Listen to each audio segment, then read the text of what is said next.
Metroid Prime, Moosen Spiel. Yay, we're doing it. This is a game where we watch it and complain about women. Well, that's the way it's looking.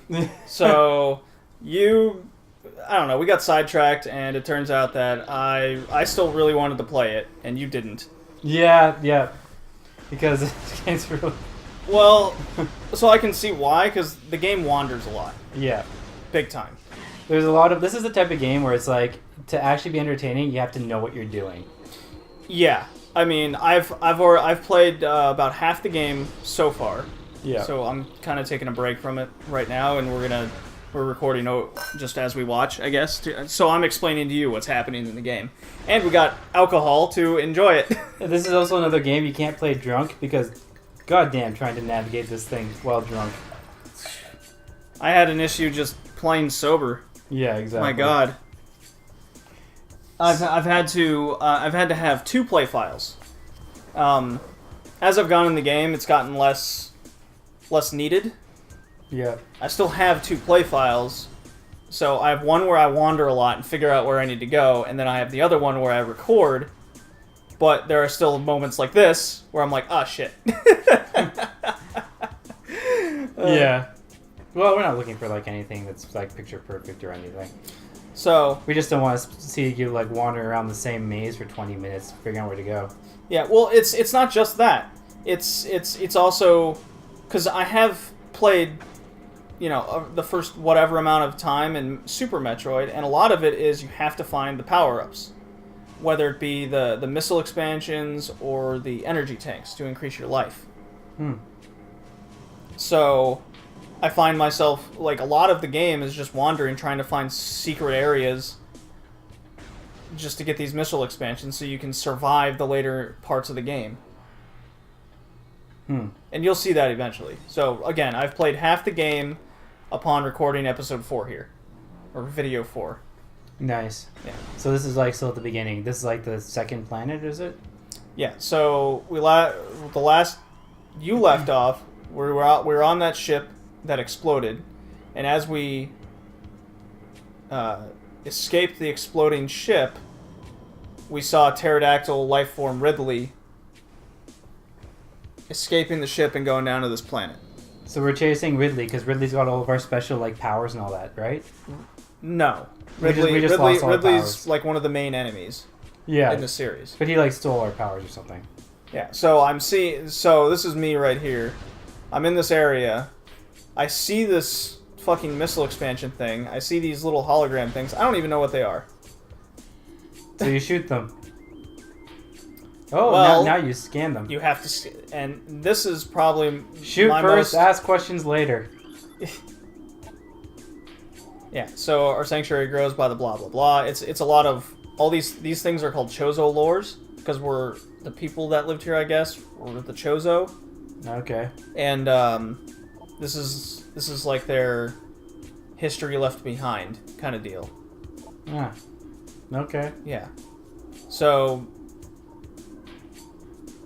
I guess right here, peer towards, I don't know. We'll see more of those. But those walls will give you kind of clues on what happened to them. Like, why aren't they there anymore? See, I don't know how to solve this fucking thing. I don't know how to get in there. So the first thing you do is shoot it. Yeah. Why didn't you scan it? Because I tried that already and there was nothing to scan. Really? Okay. Yeah. I don't know. Maybe I tried it in the first time I went through. And that's the other thing. See, energy tank, hooray! Yay! Maximum energy capacity. But that's the other thing. Like I don't remember what I did in one game file and to another. Oh, okay. Yeah. Because I'm wandering so much in the other one, and then when I finally figure out what to do, and I get to a point, now I have to figure out, okay, is this gonna be like 10 minutes or 20 minutes? I have to try and time it out. Right. So, much more respect to people that actually record games such as Metroid Prime here to do it efficiently, you could say. Okay. Because they got to play the game multiple times. Yep. So So I figured out that I imagine that these people would be like people who really love the game and like know it inside out, maybe. Oh yeah. But again, I've only played this twice to half. Yeah, the like halfway point. I think at some point I'll have to do the thief playthrough, where I just play through my favorite levels. Yeah. But to do that, I'll have to play the entire game, just to get through it. Yeah, so that would be kind of a project for you. Yeah, exactly. Yeah. So I was shooting the walls. Did you see that up just a second ago? Yep. I noticed that those wasps were coming out of those like the holes or octagons. whatever? Yeah. Yeah. So you shot. So them? so I shot it and figured out you can destroy them with missiles, and then they don't come out of the hive anymore. Oh, isn't that great? Huh. Antivirus. Yeah, that just popped up on the computer as we're watching. So this part was cool. Like, it's very dark. well, when you destroy those like lightning bug things, all the lights go out. They're emitting the light in the area. I So thought you that had was to keep them alive. I thought that was really cool. Yeah. So you want to keep them alive. Because So you can see stuff. I went in here twice, and on the second time, I realized, oh, they have the light. You shouldn't just shoot everything you see. Right. So now I had to wait for them to like respawn to light up the room again, so I can see where I'm going. See? There you go. See, now now I actually can see there's a platform over there. Yeah. Oh, is that like goop that you can't stand in? It's like acid. Oh. Acidy goop. Acid Yeah. is bad for So- your suit. Now that I went through the mundane task of playing and having actually a good time playing it, cheers. Okay, cheers. We can enjoy the game and drink. Yep. Yay! Yay! Yay! We can both drink for once. So here's more lore. Chozo script is translated. As we struggle with the great poison, something, and blah blah blah. So It is the hatching Samus. We feel her. We feel her void as she hunts the corrupted. Will our fates become real? When all strength wanes from the Chobos, will it be the Chozo, hatchling sight that feels her fates with the despair? Come too late. yeah, you did a fantastic job reading that. I feel like Shakespeare.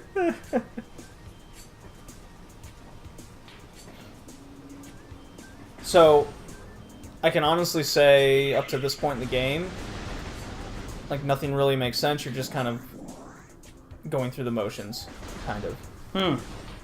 That's how I felt playing this. I'm like, oh, now I got to this room, and oh, what the fuck are those things? Yeah. Well, you know what? That's the way a lot of games were like back then. Is like really didn't make sense until you'd done it once. You know, a lot of them were just giant mysteries. Yeah. Unless it was like a Disney game or something. Yeah. So we're you're drinking Toronto sake. Yep, Toronto produced sake. And I am drinking. So I got a funny story behind this. I'm drinking wine. So this is 2013 California Cupcake Vineyards Red Velvet wine, in which Ted and I went and bought a bunch of scotch, and they were taste testing this. And it was good? And I was like, how much is it? And they go, it's like $12. I go, sure. It tastes good. Tasted good enough to drink while playing Metroid Prime, I guess. Yep. That's how I'm thinking now. Yeah. So, it's not bad. Are you a wine guy? I do like wine. You know, I think I appreciate it. Yeah, I always started with wine, you know? So you see those stupid mushroom things? Not really. Okay, kind of. Yeah. They When just, you step on them, they emit poison. Okay. Yeah. So see, now the poison's gone. Looks like an alien world. You know what? It feels like Quake, but with a story. You know, it's Quake with a purpose. It's a first person shooter with an actual plot. Mm-hmm. And with like some actual like fun elements and stuff. Because Quake was just go into this room, shoot everything. Go into this next room, shoot everything. Go into the next room, shoot. Yeah, that's what most of those first person shooters were. Yeah, but that's boring. And are.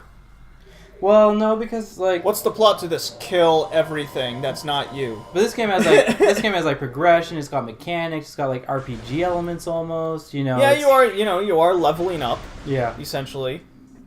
Whether it be your weapons or your health. Yeah. Like Half-Life was bound together by a pretty awesome narrative, right?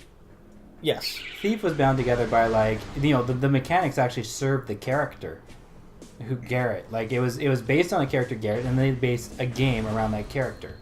You know. Yeah. So one thing. Ooh. Ow. See what I mean? They kind of explode too. Yeah. And you have that bar on the left-hand side that kind of warns you about like secret areas. Oh really? Okay. Warning. So yeah, it's like there's area? Something important in the area. That's cool. Yeah. At least that's what I think it is. Did you find the secret thing? Yeah. So whenever that I saw the warning come up, I always searched in the area for a while to find something. Did it work? Yeah. Yeah, it ended up working out. Strong hive presence within this region. Good to know. Thank you. Where's your health anyways? The 50? Is that what it is at the top? Yeah. Okay. The suit energy. And the fact that it's just not your standard, you have a gun in front of you. It's actually a visor with your info. It's like an actual it's like a legitimate heads-up display. Yeah, that's a really cool thing that as the game has gone on, I'm like, wow, this is actually a really cool mechanic that they put in. Yeah. It's like a way of being immersive. So these things will come up every now and again. It's like, hey, look at your map. You should probably go there. Yeah. Yeah. So that gives you an idea where you should go next. But then there's times where it's just you don't know where you need to go. Or you might get turned around. So these red scanny things that the first the spaceship taught us. You try to search for those red things to scan. Yeah. Everywhere. Yeah, totally. Like the orange thing is just kind of lore, or you scan the insect enemies or whatnot just for data purposes. And just from what I remember of people playing this, when I was in June, what year did this come out? Hold on. Because I remember when this game came out, people freaked out because of the ending and what it took to get it. Oh, really? Like there's a secret ending, or it's like the normal ending? There's 3 different endings to the game. Oh, no way. But they're all pretty much the same. You just got pushed off of that thing because of that thing. Yeah, so I'm curious what ending I'm going to get. So... But they're all pretty much the same. Yeah. So who would care about getting all 3 endings? Exactly. Especially since what was revealed, or what the ultimate ending was, that's why you want one of them. Let's just put it that way. You'll see at the end. Why? Did she get naked? Well, that's supposedly one of the secret Super Metroid ones. That is, like Super Metroid for the SNES, do you mean? Yeah. Yeah, that's like they see her like through the window or something getting naked. I heard about that. Yeah, she's like taking off her suit. Yeah. And I think that's like the first time for a lot of people that they that's what I thought. I thought this came out in 2001. It came out in 2002. Yeah. So I was 14 when it came out. Yeah. So that would be high school. I was just starting high school. Yeah, I think that ending for Super Metroid was when a lot of people realized that Samus was female. Even though well, no, because it wasn't totally revealed yet. It was still kind of up in the air. Well, with that ending though, it's kind of revealed at that point. Yeah, but many people thought it was a fake ending. It wasn't a real thing. The developers just kind of put it in there as a gag. Huh. Well, I mean, in the production, Samus has always been female right from the beginning of the first Metroid. Well, in the remake for the Game Boy Advance, which I have, the Metroid, not Fusion. Shit. They remade the first Metroid for the Game Boy Advance, which is really good. Okay. Yeah, because the NES Metroid is pretty floaty. Right. And kind of, I think it looks like dog shit, even for its time. Yeah. But the remake for the Game Boy Advance is really well done.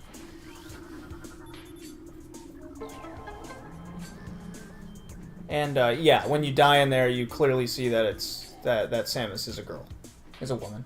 Oh, okay. Yeah. Wait, and which game was that again? The Game Boy Advance remake of the first Metroid.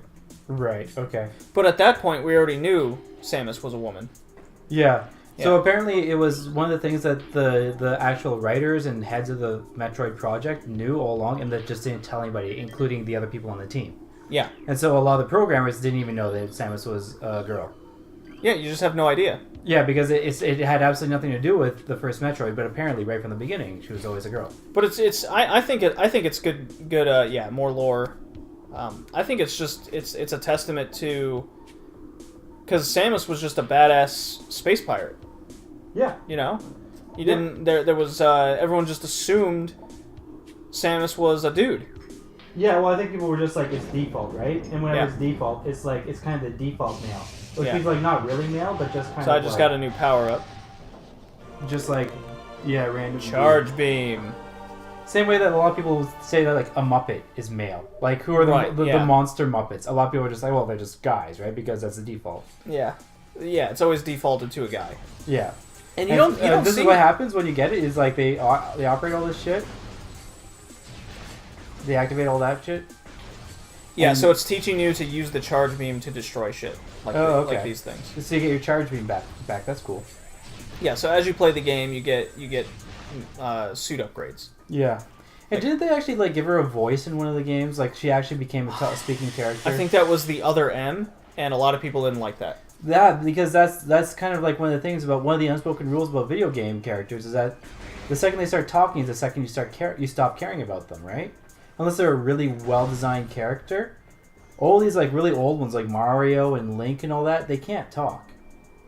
Well, they were made in an era where voices weren't able to be done, Well, no, but even then, and then they just never changed it. oh, that's cool. See, Yeah, so I noticed that wall earlier yeah. was kind of a lot different than the rest of everything. So I'm like, oh, so when I So come you back, shot it. so when I come back, I'll shoot it again, and sure enough, it opened. Yeah. So it's things like that in the game that's pretty cool, but because it's the GameCube, it's still kind of hard to see those things, you know? Right. Yeah. Like, I'm so glad this game was made for the GameCube and not the N64. If this was made for the N64, it would look like a polygonal piece of shit. What's the N64 Metroid game? There isn't. So they never that's made the end. one? Yeah, that's it. We'll hit this up next time. Okay, we didn't even complain Yeah. about women. Oh, we'll do that next time. Okay, we'll complain about women another time. Oh boy.